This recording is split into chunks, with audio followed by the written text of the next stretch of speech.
What's up, guys? My name is Andre. In this video, we're going to be covering the open to close range report on edgeful.com. What this report looks at is actually pretty simple, and it is measuring how far price will typically close from the open of the session. So we're looking at the New York session here.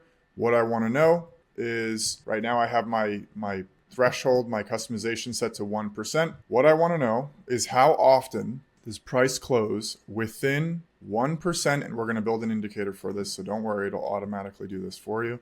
But 1% of either to the upside or to the downside of the opening price. So what you can see in the last 6 months on YM is that 93% of the time price will close within 1% of the open.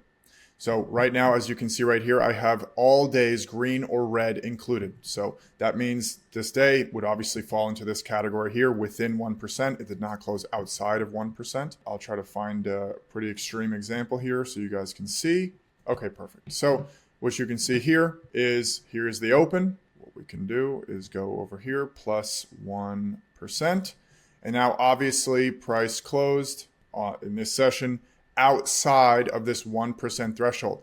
This day falls into this category here. So 1% is a pretty big move in either direction, but what we can see is let's just filter for green days first. So let's just see if there's any difference for green days specifically. So now we're eliminating all red sessions, not really too much of a difference here. 91% of all green sessions will close within 1%. And then let's go to red days quickly. And 94% will close within 1% of the opening price, right? So I'm going to go to all again, and let's just go to 0.5%. Let's cut this down a lot so we can see 0.5% will be right over here, right? So how often do all days close within 1%, or sorry, 0.5% of the open in either direction, right? So that would mean in either direction. So that means that price would have to close within this range here to count for this bucket. So 33% of all days will close outside of this range here. So let's find a different example for a second. This is definitely going to be within the 1% range. And okay, there's my open. So I'm going to measure, and we're going to, again, oh, this is not actually, oh, this is barely. Oh, wow, this actually ended up closing outside of this range.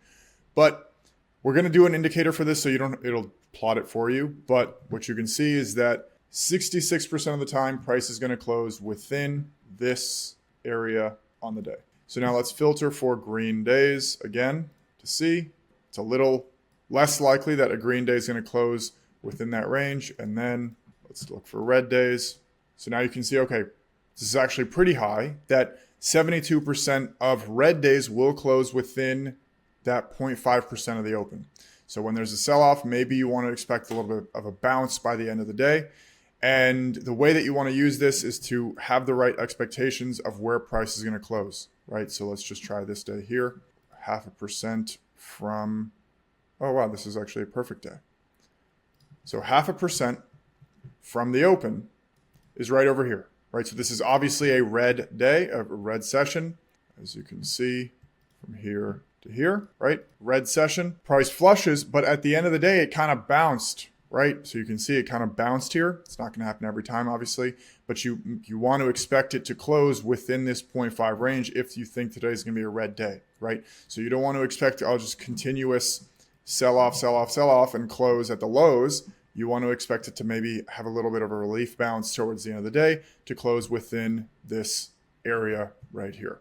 So it's all based on the open and the opening price. That's super important. So all these days, obviously this one here, this was obviously a major news catalyst. There must have been something that happened. I forget specifically, but this is how you're going to use this report. You can customize the threshold. You can customize the direction of the day. I hope this video was helpful. If it was, please subscribe to the YouTube. And if you have any other questions, reach out to our support right over here. Appreciate you guys. Have a good one.